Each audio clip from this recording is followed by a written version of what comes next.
गोव्यासाठी गोव्याचं शासन चालवण्यासाठी महसूल जमा करताना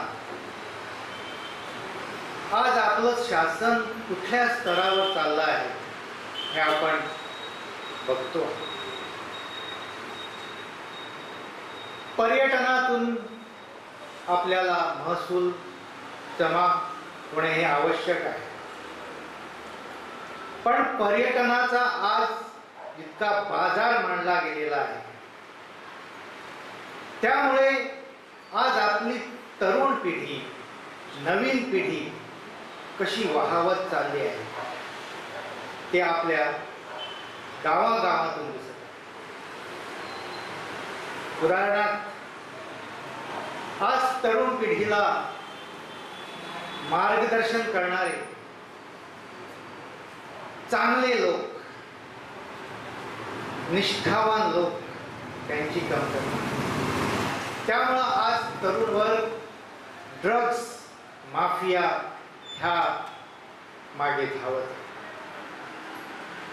गोव्यात असा एकही भाग आज शिल्लक नाही जिथं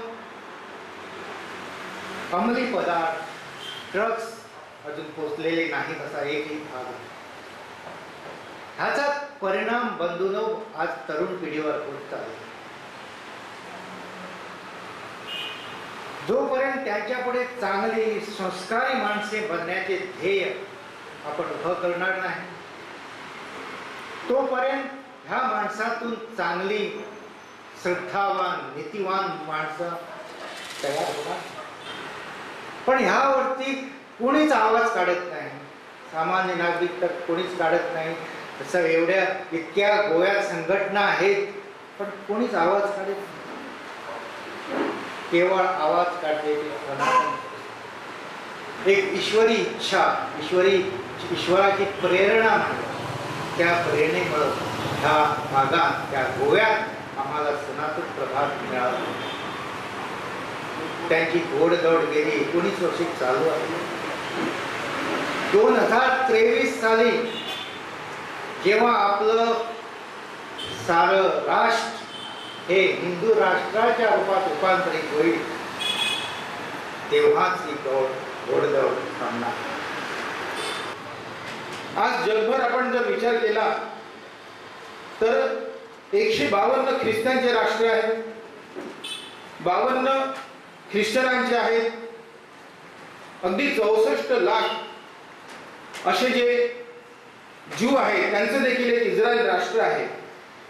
परंतु आम्ही 100 कोटी असताना देखील या पृथ्वी तलावर एकही हिंदूंचं राष्ट्र नाही. असं का?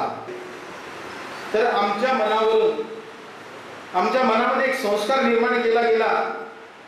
सर्व धर्म समभाव हा फक्त हिंदूंनीच निर्माण केलेला आणि हिंदूंसाठीच वापरला जाणारा शब्द आहे. कोणत्याही धर्मीयांना हा मान्य नाही आहे. म्हणून आज आपण पाहतो आहोत की आपल्याला सर्व धर्म समभावाचं भूत आमच्या डोक्यावर बसवलं आणि आम्हाला मात्र या सरकारने, या शासनाने, प्रत्येक पक्षीय यांनी आपल्याला या नावाखाली आपल्याला लुटण्याचा प्रयत्न केलेला आहे.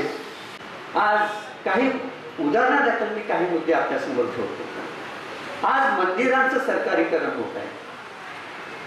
महाराष्ट्रामध्ये कोल्हापूरचं अंबाबाई देवस्थान असेल, मुंबईचं सिद्धिविनायक मंदिर असेल, पंढरपूरचं विठ्ठल रुक्मिणी मंदिर असेल, शिर्डीचं साईबाबा मंदिर असेल किंवा आंध्रमधलं बालाजी मंदिर असेल, अशी अनेक मंदिरं जी श्रीमंत आहेत, जिथे भाविकांकडून देणग्या कोट्यावधींच्या रुपयाने येतात, अशा मंदिरांचं सरकारीकरण आज होत आहे.